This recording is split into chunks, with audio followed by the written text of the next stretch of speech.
بسم اللہ الرحمن الرحیم الحمد للہ رب العالمین غافل الذنب وقابل التوب شدید العقاب ذی الطول لا الہ الا هو الیہ المصیر وصلی اللہ تعالی وسلم وبارک علی سیدنا محمد بن عبد اللہ بن عبد المطلب وعلى آله وأصحابه الكرام البررة السباقين الإيمان والهجرة وعلى من سلك مسلكهم إلى يوم الدين أما بعد فأعوذ بالله السميع العليم من الشيطان الرجيم بسم الله الرحمن الرحيم وأما من أوتي كتابه بشماله فيقول يا ليتني لم أوت كتابيه رب اشرح لي صدري ويسر لي امري واحلل عقدة من لساني يفقهوا قولي علم الانسان ما لم يعلم رب زدني علما۔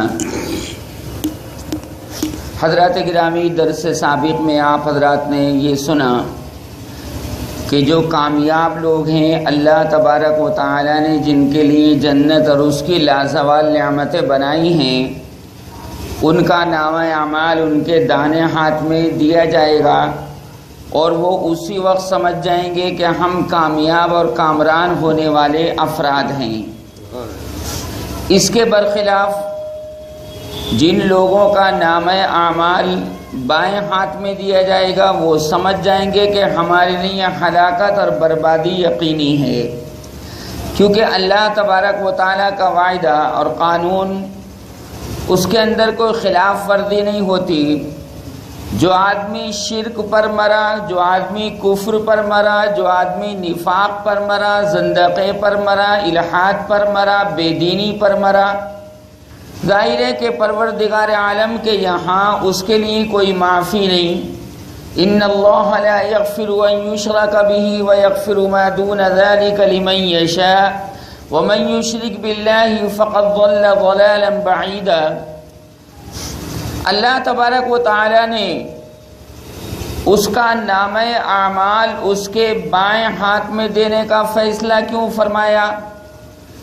اس لیے کہ وہ اپنی حیات کے اندر، اپنی زندگی کے اندر نافرمانی کرتا رہا پروردگار عالم کی، اور ساتھ میں جناب محمد الرسول اللہ صلی اللہ علیہ وسلم کی بھی نافرمانی پر کمر بستہ رہا، حق کو مان کر ہی نہیں دیا، اور اس کے دل پر مہر لگ گئی، اعتراف حق اس کا شیوا تھا ہی نہیں، بلکہ ہمیشہ معاصی اور گناہوں کے اندر مبتلا رہا۔ اللہ تبارک و تعالی نے اب اس کے عصیان اور طغیان کی وجہ سے اس کا نامہ اعمال اس کے بائیں ہاتھ میں دینے کا ارادہ فرما لیا، کیونکہ اللہ سبحانہ و تعالیٰ کے نزدیک اعمال کی قدر ہے، اعمال صالحہ کی قدر ہے، نیک اعمال کی قدر ہے، بنیادی طور سے ایمان کی قدر ہے، اذعان کی قدر ہے، یقین کی قدر ہے، بن دیکھے بالغیب ایمان کی قدر ہے۔ دیکھ کر یقین کیا تو کیا یقین کیا؟ لہذا پروردگار عالم نے اس کے لیے فیصلہ فرما لیا، اور یہاں آیت کریمہ کے اندر نامہ اعمال کے لیے ایک لفظ استعمال کیا، کتاب۔ کتاب ظاہر ہے کہ ایک ورق کی نہیں ہوتی، وہ تو پمفلیٹ کہلاتا ہے۔ بک اور کتاب تو بڑی ہوتی ہے، جس میں ایک سے زائد صفحات موجود ہوں۔ بھئی پوری زندگی کا خاکہ فرشتوں نے لکھ کر تیار کر لیا۔ وہ جو دائیں اور بائیں فرشتے رہتے ہیں، ہمارے یہاں تو عوام کے اندر یہ غلط مشہور ہے کہ دانے کندھے پر ایک فرشتہ بیٹھا ہے اور بائیں کندھے پر ایک فرشتہ بیٹھا ہے، اس کو بیٹھنے کی کیا ضرورت ہے؟ اس کو تھکن نہیں، مطلب یہ کہ ساتھ رہتا ہے انسان کے۔ اذ یتلقى المتلقیان عن الیمین وعن الشمال قعید۔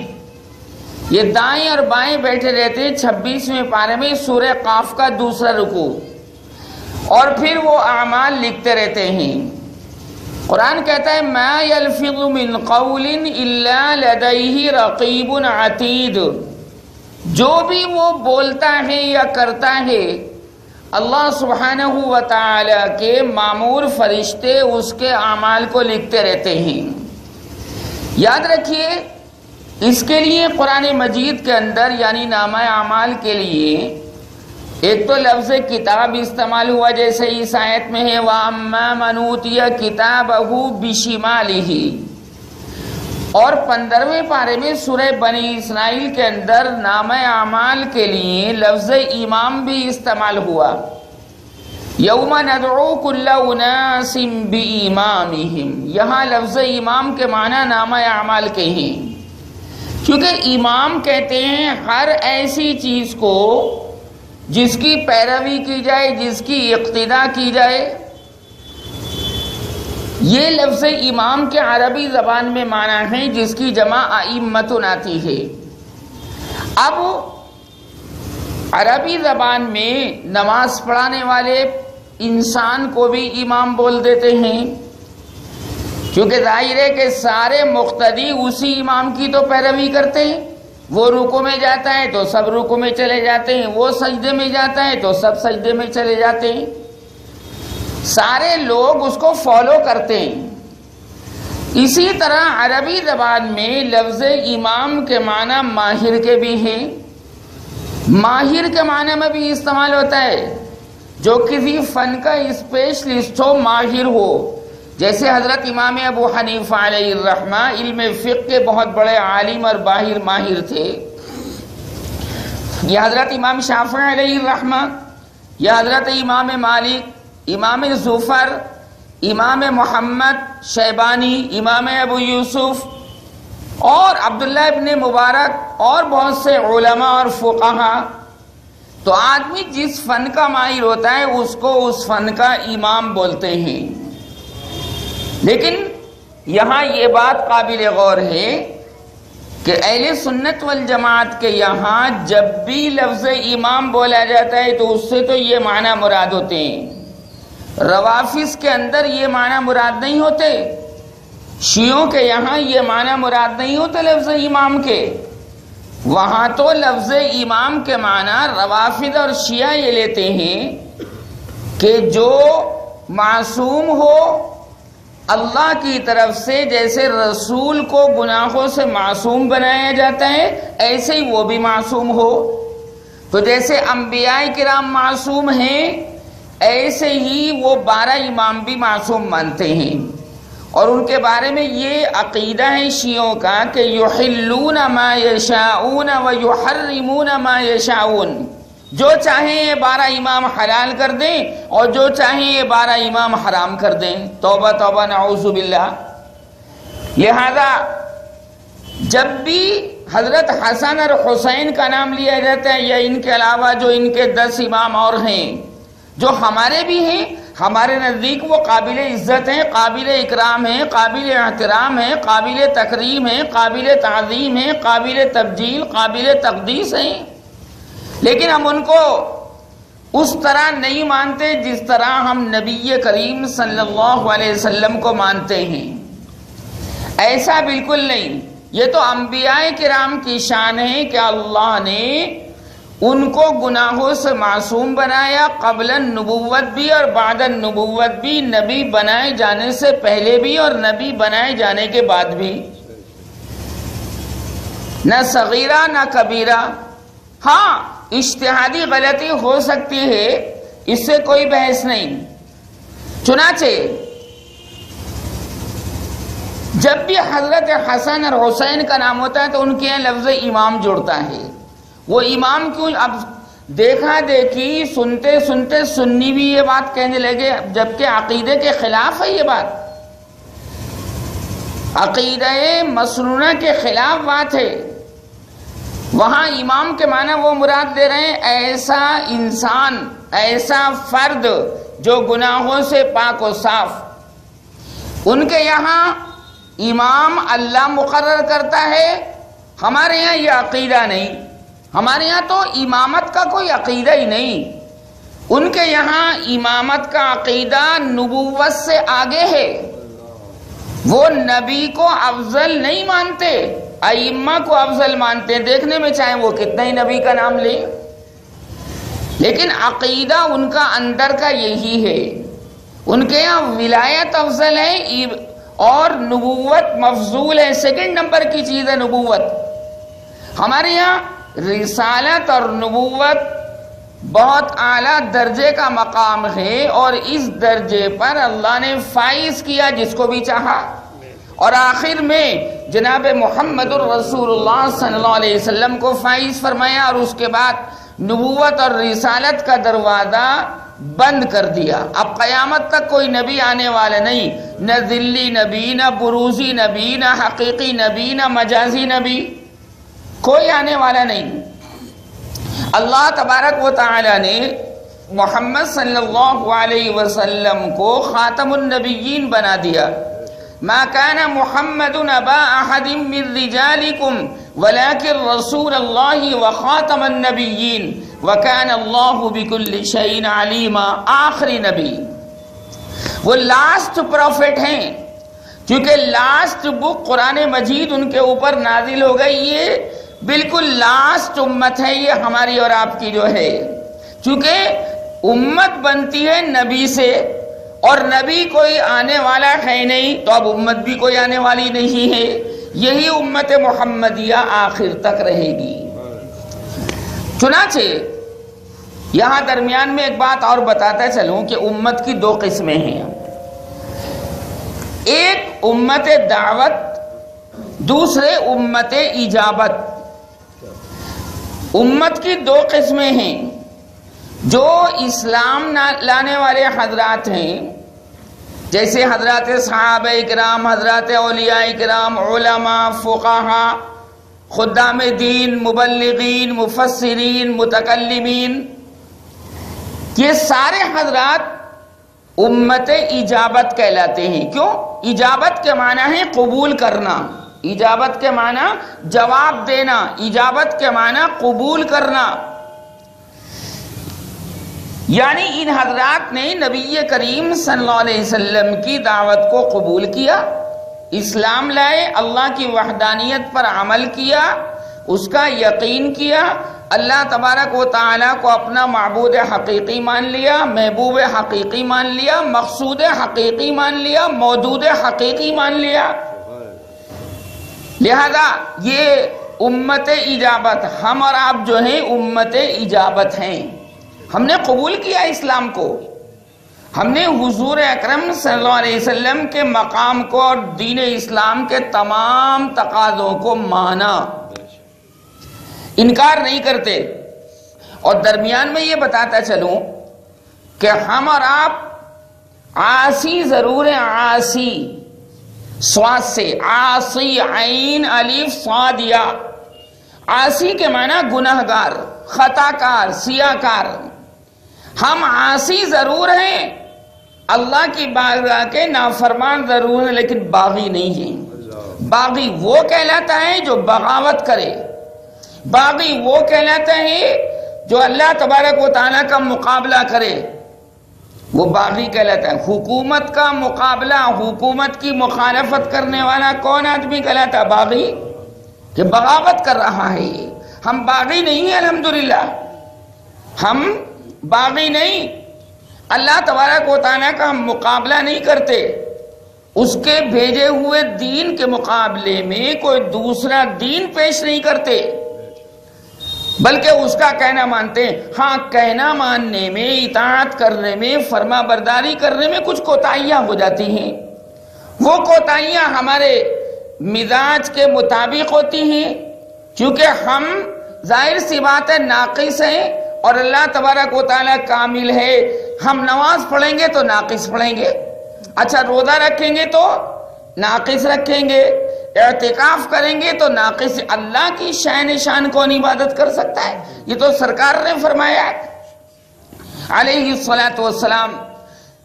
کیا فرمایا؟ ما عبدناک حق عبادتک، اے اللہ ہم تیری ایسے عبادت نہ کر سکے جیسے کرنے کا حق تھا.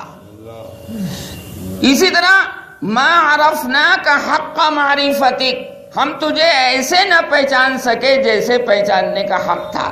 اور یہ تو سرکار نے فرمایا صلی اللہ علیہ وسلم. قرآن میں اللہ نے فرمایا 24ویں پارے میں فرمایا، 7ویں پارے میں فرمایا وَمَا قَدَرُ اللَّهَ حَقَّ قَدْرِهِ، اللہ کی ان لوگوں نے، یعنی اللہ کے بندوں نے اللہ کی ایسے قدردانی نہیں کی جیسے قدردانی کرنے کا حق تھا۔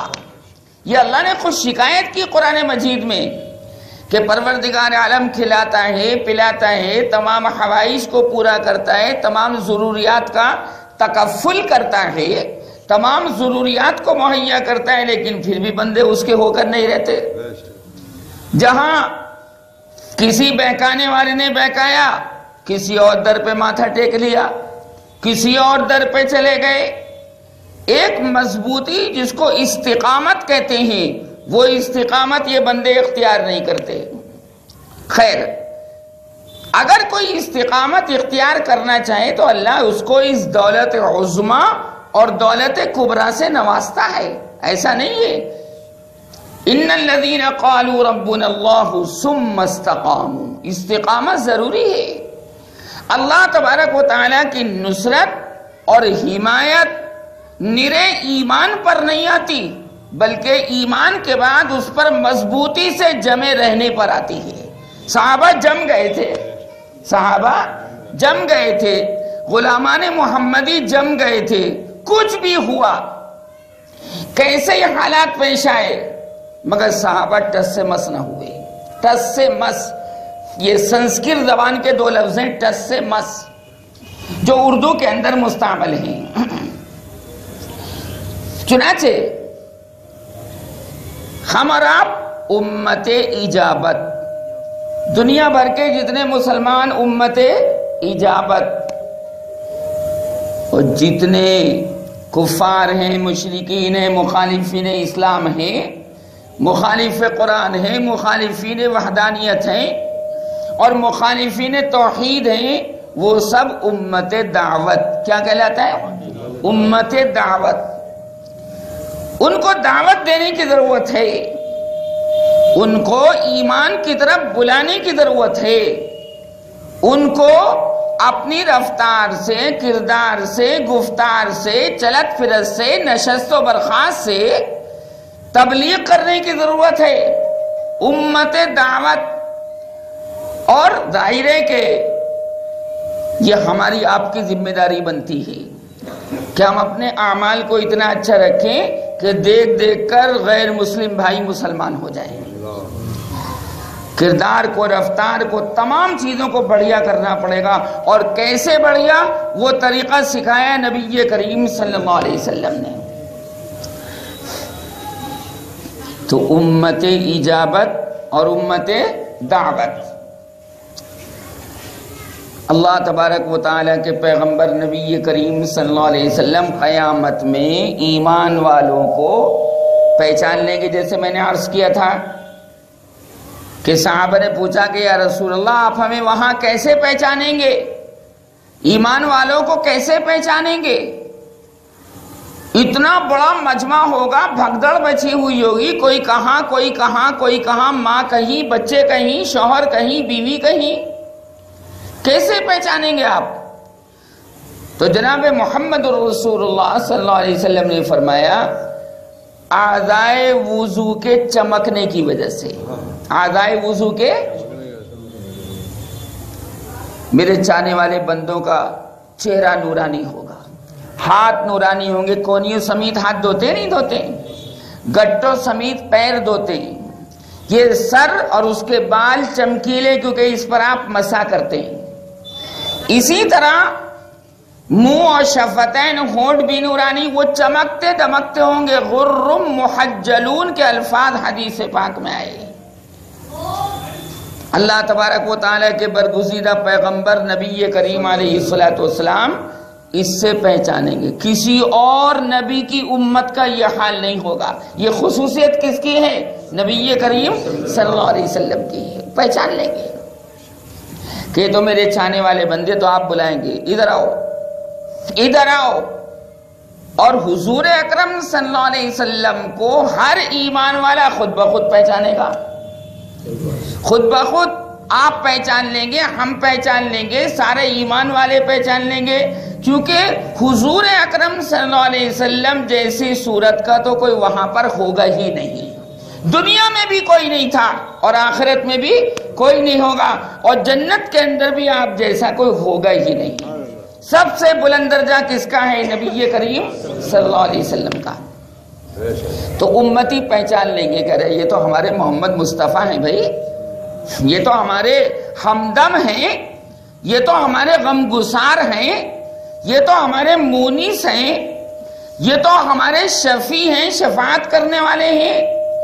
ان کے اوپر تو اللہ تبارک و تعالی نے بڑا پیار فرمایا ہے اور ان کے وسیلے سے ایمان والوں پر پیار فرماتا ہے۔ چنانچہ میں آج یہ کر رہا تھا، امت دعوت امت اجابت کو سمجھنے کے بعد نامہ اعمال کو امام بھی کہتے ہیں،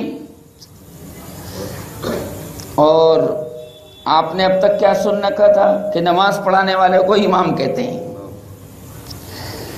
نماز پڑھانے والے کو تو امام اس لیے کہتے ہیں کہ مقتدی اس کی پیروی کرتے۔ میں نے آپ کو بتایا امام ہر وہ چیز ہے جس کی پیروی کی جائے، جس کو فالو کیا جائے، جس کو مانا جائے۔ عربی زبان میں سڑک کو بھی امام کہتے ہیں۔ سڑک ہوتی، روڈ ہوتا ہے تو آپ اس کا کہنا مانتے ہیں، روڈ کا اور سڑک کا۔ جدھر کو سڑک مڑے گی آپ بھی مڑیں گے، ادھر کو سڑک مڑے گی آپ بھی مڑیں گے۔ یہ نہیں کہ آپ دانی طرف مڑنا چاہ رہے، راستہ ہے نہیں، لوگوں کے مکانات ہیں اور آپ لوگوں کے مکانات کو ڈھا ڈھا کر آگے کو بڑھیں، ایسا کبھی نہیں ہوتا۔ تو سڑک کو بھی، روڈ کو بھی، راستے کو بھی عربی میں کیا کہتے ہیں؟ یہ قرآن میں آیا، ایک جگہ آیا بس امام سڑک کے معنی میں، 14ویں پارے میں۔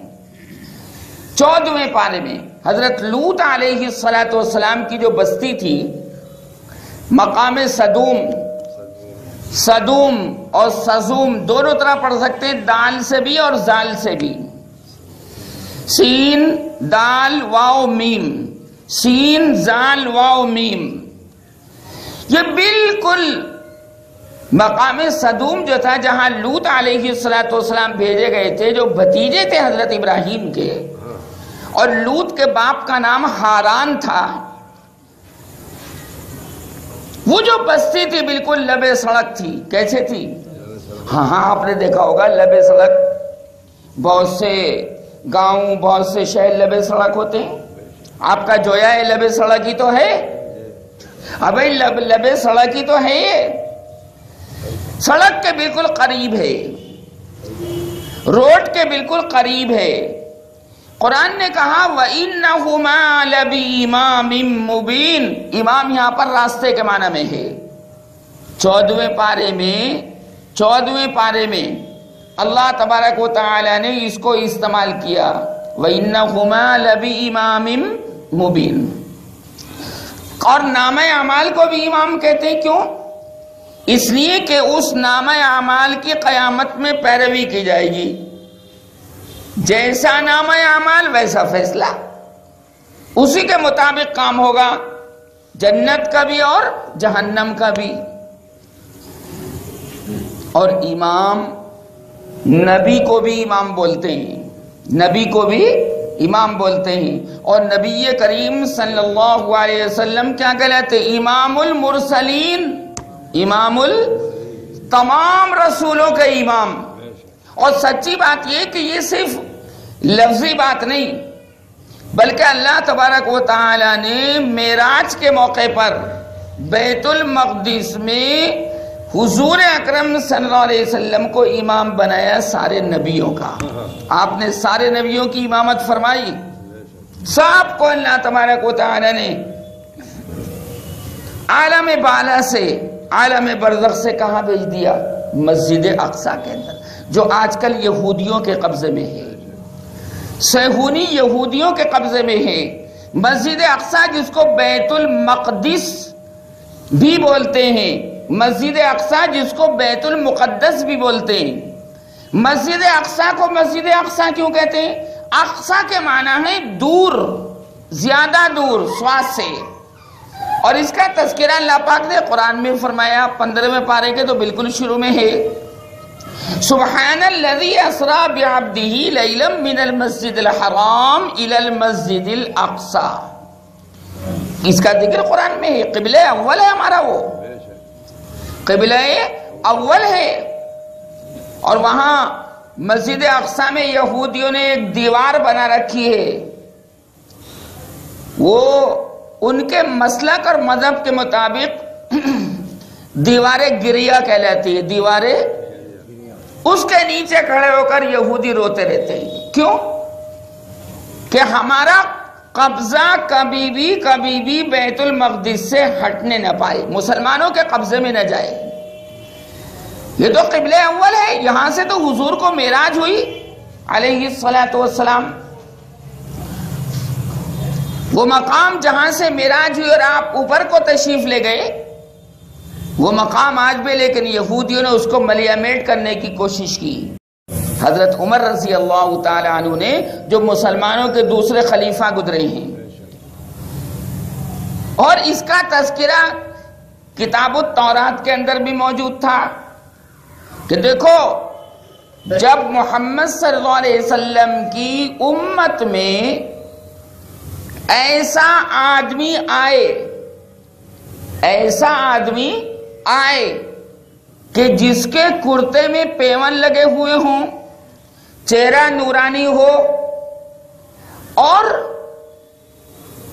وہ آدمی اپنے غلام کے ساتھ اور اونٹنی کے ساتھ ہو، لیکن جب بیت المقدس میں داخل ہو، اس بستی میں داخل ہو، تو غلام اونٹ پر سوار ہو اور خلیفہ وقت نکیل پکڑ کے چل رہا ہو، تو چابیاں ان کو دے دینا، پھر اس سے مت ہلگنا. اگر تم اس سے ہلگو گے تو مات کھا جاؤ گے، ہار کھا جاؤ گے، شکست کھا جاؤ گے. حضرت عمر رضی اللہ تعالیٰ عنہ کے زمانے میں بھی مسجد اقصی پر کس کا قبضہ تھا؟ یہودیوں کا، جیسے آج کا. لیکن آج اس زمانے کے اندر کون عمر بن کے آئے؟ ایسا تقوی کون دکھائے؟ ایسی پرہیزگاری کون دکھائے؟ ایسا ذاکر شاغل آدمی کون آئے جو حضرت عمر رضی اللہ تعالیٰ عنہ جیسی صفات عالیہ رکھتا ہو؟ تو کیا ہوا؟ حضرت عمر رضی اللہ تعالیٰ عنہ اونٹ پر اپنے غلام کو لے کر چلے، سوار ہو کر، اور طے فرما لیا کہ ایک منزل تو نکیل پکڑ کے چلے گا اور میں اونٹ پر سوار ہو جاؤں گا، اور جب ایک منزل پوری ہو جائے گی تو میں نیچے اتر آؤں گا، اے غلام تو پھر اونٹ پر سواری کرے گا. کیا انصاف تھا واقعی، کیا عدل کی بات تھی، کیا ایمانی طاقت تھی کہ اتنا بھی برداشت نہیں کیا. آج کل کا ہم جیسا کوئی آدمی ہوتا ساری چیزیں نوکر پر ڈال دیتا، لیکن نہیں. عمر ابن خطاب رضی اللہ تعالی عنہ نے عمل دیکھا تھا نبی کریم صلی اللہ علیہ وسلم کا کہ جس وقت مسجد نبوی تعمیر ہو رہی تھی مدینہ منورہ میں، تو جس طرح صحابہ پتھر اٹھا کر لا رہے تھے، حضور اقدس صلی اللہ علیہ وسلم بھی ساتھ لا رہے تھے. صحابہ نے منع بھی کیا کہ یا رسول اللہ آپ تکلیف نہ فرمائیں. فرمایا نہیں، ایسا بالکل نہیں. آپ بھی اس کام کے اندر شریک ہو گئے. آقا اور غلام کا فرق جو تھا وہ مٹ گیا تھا. آپ کو سن کر حیرت ہوگی کہ جنگ بدر جو اللہ تبارک و تعالیٰ کے نزدیک بہت مقبول لڑائی ہے، جنگ بدر جس میں 313 افراد شریک ہوئے اور 1000 کفار شریک ہوئے، تو جنگ بدر میں شریک ہونے والے صحابہ کرام رضوان اللہ تعالی علیہ مجمعین سے اللہ نے فرمایا نبی کریم صلی اللہ علیہ وسلم کے واسطے سے، اے بدر کے شریک صحابہ، میں نے تمہیں معاف کر دیا، اب جو جی میں آئے کرو، اب جو جی میں آئے کرو. اعملوا ما شئتم، بخاری میں ہے جلد ثانی میں. یہ ان کی، اس کا مطلب یہ نہیں کہ نعوذ باللہ اب تم گناہ کرنے لگو، نہیں، جو چاہے کرو، نوافل پڑھو، فرائض پڑھو، کچھ بھی کرو، لیکن اللہ کی مرضی کے مطابق چلتے رہو. تو جنگ بدر کے موقع پر 14 صحابہ شہید ہوئے. کتنے؟ 14. اور ادھر 70 کافر مارے گئے، 70 کافروں کو قید کر لیا گیا. ان 14 ایمان والے صحابہ میں یہ بتانا چاہتا ہوں آقا اور غلام کا فرق. اللہ تعالیٰ نے یہ وعدہ کر لیا ہے قرآن مجید میں کہ جن لوگوں کو سوسائٹی والے حقیر سمجھتے ہیں، جن لوگوں کو معاشرے کے لوگ ضعیف اور کمزور سمجھتے ہیں، کوئی مقام نہیں دیتے، میاں نوکر ہے یہ، میاں خادم ہے یہ، اللہ نے یہ وعدہ کیا جن لوگوں کو حقارت کی نگاہ سے سوسائٹی کے لوگ دیکھتے ہیں اور کوئی مقام نہیں دیتے، اللہ نے وعدہ کیا کہ میں نے تہیا کر لیا ایسے ہی حقیر لوگوں کو میں امام بنا دوں گا، اونچا بنا دوں گا. یہ 20ویں پارے میں اللہ نے وعدہ کیا وَنُرِيدُ أَن نَّمُنَّ عَلَى الَّذِينَ اسْتُضْعِفُوا فِي الْأَرْضِ وَنَجْعَلَهُمْ أَئِمَّةً وَنَجْعَلَهُمُ الْوَارِثِينَ. سورہ قصص کا پہلا رکوع 20ویں پارے میں. میاں ہم تو ارادہ کر چکے یہ. تبھی تو کیا ہوا، جنگ بدر میں جو سب سے پہلا شہید ہے وہ ایک غلام تھا. کون تھا؟ آقا نہیں تھا وہ. کس کا غلام تھا؟ حضرت عمر ابن خطاب کا غلام تھا وہ. اس کو اللہ نے سب سے پہلے شہادت کا جام عطا فرمایا. اس کا نام تھا مہجع. کیا نام تھا؟ میم چھوٹی ہاں جیم عین. کہ غلام کو اللہ نے یہ فضیلت عنایت فرمائی. اور جنگ بدر کا تذکرہ مسلمانوں اللہ پاک نے قرآن میں کیا ہے، اسی نام سے کیا ہے. وَلَقَدْ نَصَرَكُمُ اللَّهُ بِبَدْرٍ وَأَنْتُمْ أَذِلَّةٌ فَاتَّقُوا اللَّهَ لَعَلَّكُمْ تَشْكُرُونَ. میں اللہ نے تمہاری مدد فرمائی میدان بدر میں. وَأَنْتُمْ أَذِلَّةٌ جبکہ تم اے صحابہ بے سر و سامان تھے، کچھ نہیں تھا. اب جنگ بدر میں 2 گھوڑے تھے، 2 گھوڑے 313 افراد شریک ہیں، 2 گھوڑے اور 8 تلواریں. اب بتاؤ 313 لڑنے والے اور تلواریں کتنی؟ 8. بالکل نہتے تھے کیونکہ لڑائی کا کوئی ارادہ نہیں تھا، یہ تو اچانک پیش آ گئی تھی. اس کی ہسٹری بیان کرنے کا اس وقت موقع نہیں، انشاءاللہ کسی دن اس کی تفصیل عرض کروں گا کہ جنگ بدر کیسے پیش آئی. اب 8 تلواریں اور گھوڑے کتنے تھے؟ 2 گھوڑے تھے. ایک مقداد ابن اسود کا گھوڑا تھا، یہ بھی صحابی ہیں، کیا نام ہے؟ مقداد. اور ایک گھوڑا جو تھا وہ عبداللہ ابن زبیر کا تھا. بس یہ 2 گھوڑے تھے اور باقی بھائی اللہ کا نام تھا. کیا تھا؟ اللہ کا نام. اور اللہ کا نام جس کے پاس ہوتا ہے وہ تو سب سے اعلیٰ، سب سے بالا، سب سے برتر ہوتا ہے. میں اللہ کوئی گری پڑی چیز تھوڑی نعوذ باللہ. جس کے دل میں اللہ اور اس کی معرفت اور اس کی حقیقت موجود ہے وہ دنیا کا سب سے بڑا مالدار آدمی ہے. پھر وہ کہہ دیتا ہے کوئی بھی ہو چاہے، وہ اپنے قرآن کو جو اس کے سینے میں اللہ نے ودیعت فرمایا وہ ہمیشہ اپنے آپ کو بڑا مالدار سمجھتا اور کہہ دیتا میاں عمر میں ضرور بڑے ہو، مرتبے میں چھوٹے ہو، درجے میں چھوٹے ہو ہم سے، اس لیے کہ اللہ نے ہمارے سینے میں قرآن بھر دیا. یہ کیا کم بات ہے اللہ تبارک و تعالیٰ کے فضل کی کہ اپنا قرآن ہمارے سینے کے اندر بھر دیا یا حفاظ کے ایمان والوں کے سینے میں بھر دیا. یہ بہت بڑی بات ہے، کوئی معمولی چیز تھوڑا ہی ہے. اللہ تبارک و تعالی اس آدمی کی لاش کو زمین پر حرام کر چکا ہے جس کے سینے میں قرآن ہو. 100 سال کے بعد بھی اس کی قبر کھول کر دیکھو گے تو لاش صحیح سالم نکلے گی، ایسے جیسے ابھی دفن کیا گیا. یہ قرآن کی برکت ہے. قرآن کوئی معمولی چیز تھوڑا ہی ہے. مسلمانوں نے تو اس کو بالکل ایک آدھ بچہ قرآن پاک پڑھ رہا ہے اس کو حقیر جانتے ہیں. وہ حقیر نہیں ہے، وہ تمہارے MA BA اور ماسٹر کی ڈگری سے بہت اونچا اعلیٰ بالا برتر ہے. تمہیں تو فاقہ ہو سکتا ہے لیکن اس قرآن والے کو اللہ کبھی فاقہ نہیں کرے گا. یہ وعدہ کیا اللہ نے. عبداللہ ابن مسعود رضی اللہ تعالیٰ عنہ کی 7 بیٹیاں تھیں اور جس وقت عبداللہ ابن مسعود کا انتقال ہوا ہے تو جوان لڑکیاں تھیں. شادی ہوئی نہیں تھی کسی کی، اور عبداللہ ابن مسعود کا آخری وقت آن پہنچا تو لوگوں نے کہا کہ حضور آپ نے ان لڑکیوں کے لیے کیا انتظام فرمایا؟ اب وہ تو ہمارے آپ کے غلام تھوڑے ہی تھے، وہ تو نبی کریم صلی اللہ علیہ وسلم کے غلام تھے، قسم بخدا نگاہ رسول نے ان کو اپنے رنگ میں رنگ دیا تھا۔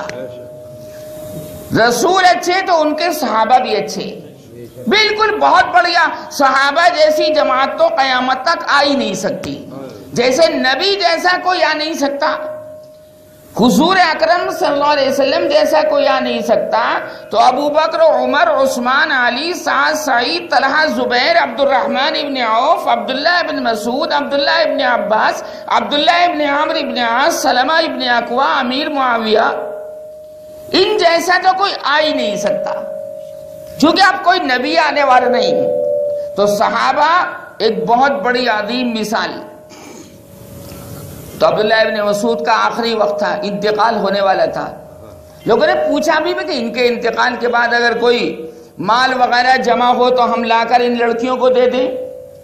فرمایا نہیں، آپ کو گھبرانے کی ضرورت نہیں، میں نے اپنی ان لڑکیوں کو سورہ واقعہ سکھا دی ہے، اور جو سورہ واقعہ صبح شام پڑھے گا اللہ اس کو فاقہ کبھی نہیں کروائے گا۔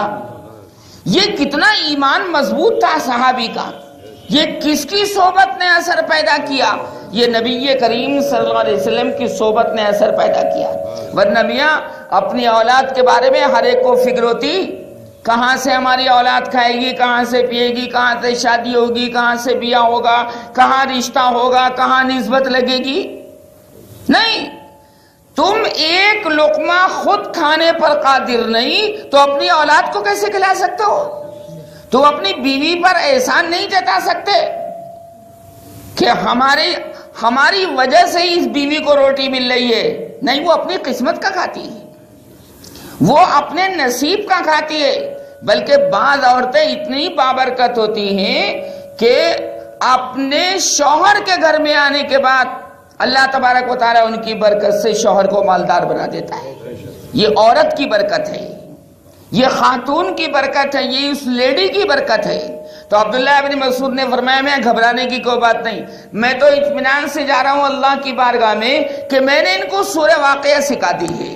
یہ مشکات شریف جلد اول کے اندر واقعہ لکھا ہوا ہے، آپ بھی کر کے دیکھو۔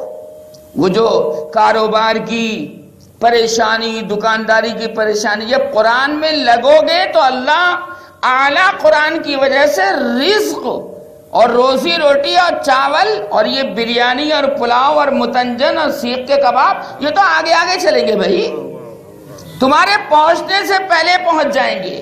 وَيَرْزُقُهُ مِنْ حَيْثُ لَا يَحْتَسِبُ، اللہ ایسی جگہ سے تمہیں کھلا دے گا پلا دے گا جہاں تمہارا تصور بھی نہیں جاتا کہ یہاں سے ہمیں یار آج گرما گرم بریانی مل جائے گی، گرما گرم جناب پلاؤ مل جائے گا، گرما گرم جناب ہمیں تائری مل جائے گی، جاڑوں میں اڑد کی دال کی کھچڑی مل جائے گی، کچھ پتہ نہیں۔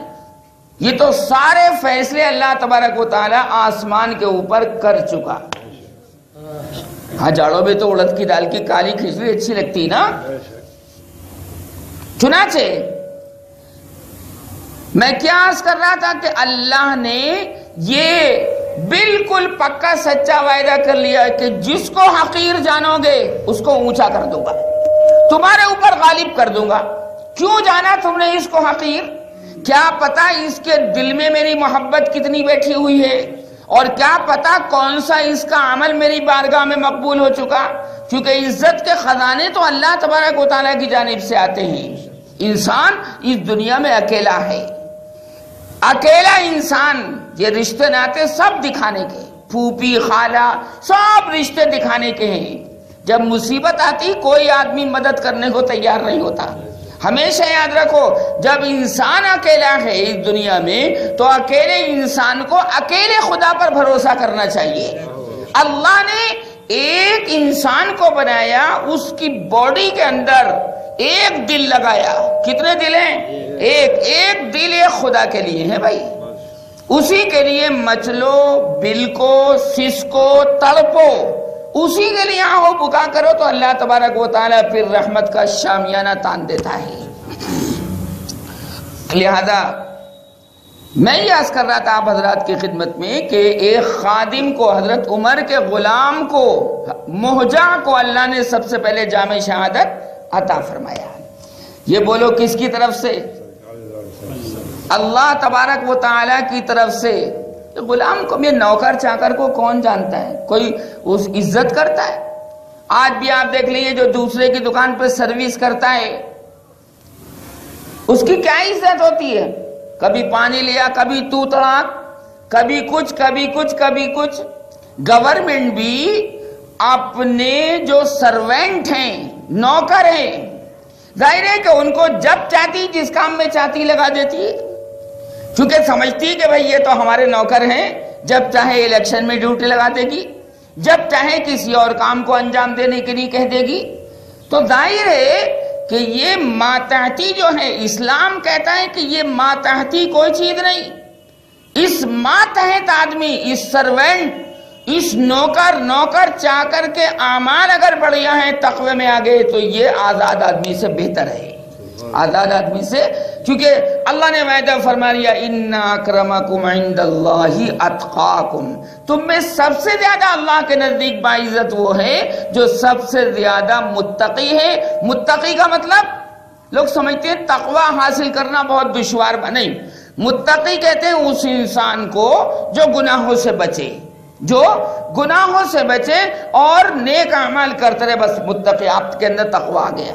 کس نے کہا کہ وہ حاصل نہیں ہو سکتا؟ نہیں، ان اکرمکم عند اللہ اتقاکم، اللہ کے نہ خاندان، نہ صدیقی، نہ فاروقی، نہ عثمانی، نہ علوی، کچھ نہیں۔ وہاں تو یہ دیکھا جاتا ہے الا من اتى اللہ بقلب سلیم، کہ اس کے دل میں میری محبت بھی ہے کہ نہیں، اور میرے پیغمبر حضور اکرم صلی اللہ علیہ وسلم کی محبت ہے کہ نہیں ہے۔ تو غرض ہے کہ اس کا نامہ اعمال جب بائیں ہاتھ میں دیا جائے گا